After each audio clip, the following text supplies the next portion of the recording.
안녕하십니까, 여러분. 우리 지성까지 그리스도에게 복종시키기를 원하는 독한 미국 책을 읽는 시간입니다. 음, 여러분, 시간 어떻게 이해를 하고 있습니까? 우리가 시간을 대부분 기독교는 이렇게 일직선이죠.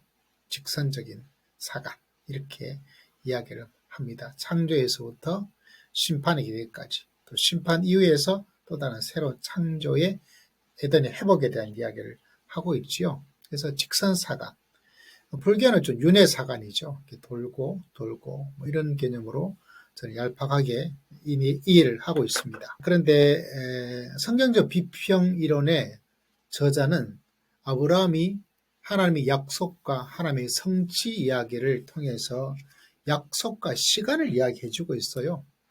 실제로 하나님께서 어느 시점에 약속하시죠. 그리고 어떤 시점에 또 그것을 이뤄 나가시니까 시간과 약속은 밀접한 관계가 있는 것을 보게 되죠. 일반 생활 속에도 동일하게 약속은 시간 속에서 움직여죠. 몇 시에 만나자 약속하고 몇 시에 만나게 되는, 그것이 바로 약속과 시간은 밀접한 관계를 가지고 있다.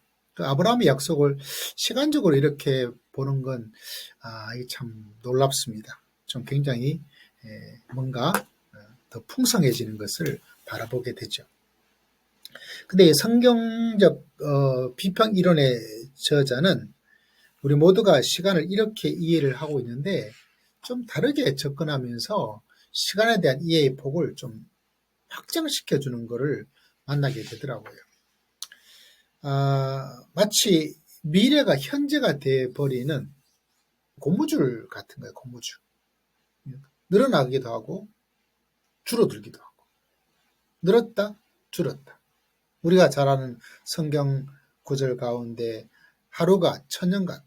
하루라는 시간은 정해져 있는데 하루를 24시간을 정하면 하나님한테는 천년이 되어버리는 거예요.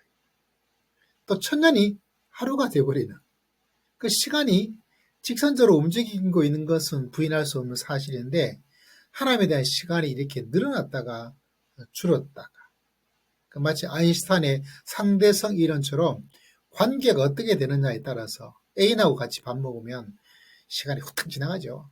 근데 미운 사람하고 식사한다면 이거는 뭐 죽을 지경이죠. 시간도 그렇게 인간적으로 우리가 생활 경험에서 느끼게 되잖아요.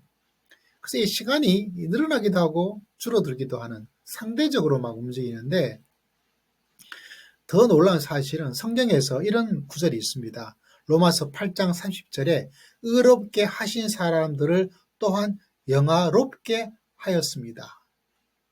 영화롭게 했대요. 의롭게 한 사람을.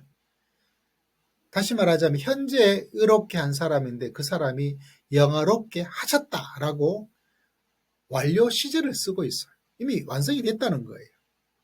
예언적으로. 이거를 이해하자면 그 의롭게 된 것이 미래에 완료가 될 그 미래를 어떻게 가져오냐면 그 미래에 있던 거를 이렇게 당겨버려요. 현재에 영화롭게 했다라고 된 거죠. 그 미래를 가지고 오게 되는 놀라운 일들이 성경에서 시간 개념이에요. 하나님의 시간은 늘어났다가 줄어 천년이 하루고 하루가 천년이고, 우리가 미래에 있을 그 영화로움의 바로 현재에 가져오는, 지금 내가 영화롭게 된 거예요. 우리가 이 땅에 살고 있지만 공간적도 그런 개념이 있어요. 우리가 하늘 위에 있다.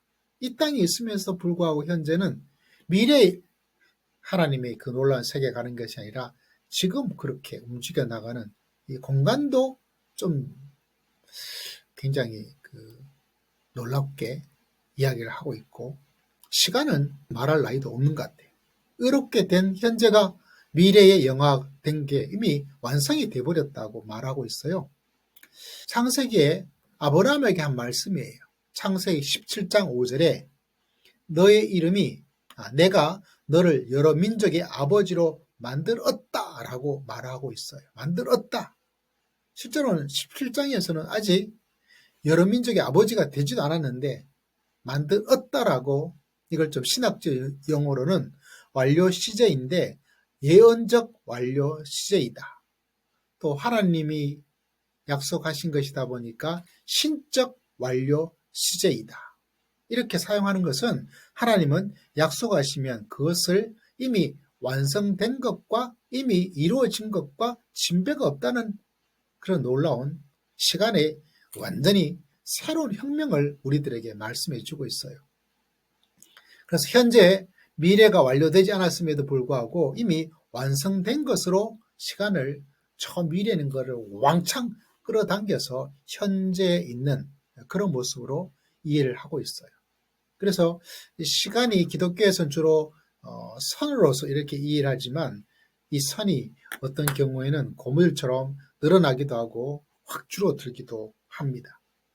이게 철학적으로는 위상수학이라고 토폴로지라는 용어가 있나 봐요. 그래서 어떤 물체가 이 접거나 이렇게 해서 저 딴 곳에 있던 것이 이렇게 같이 하나가 되어버리는 그런 거를 이야기하는데 이건 연구를 챗 GPT하고 열심히 해봤는데도 이해는 잘 되지 않더라고요. 미셸 세르 같은 철학자들은 시간의 흐름 속에 관계를 이야기해주고 있어서 위상수학을 사용했다라는 어려운 말도 있네요.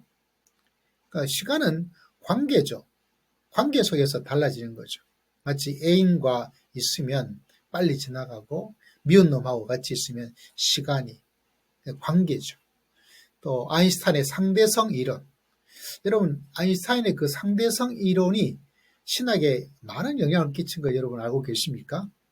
어떤 관계냐에 따라서 달라진다는 거죠. 시간도.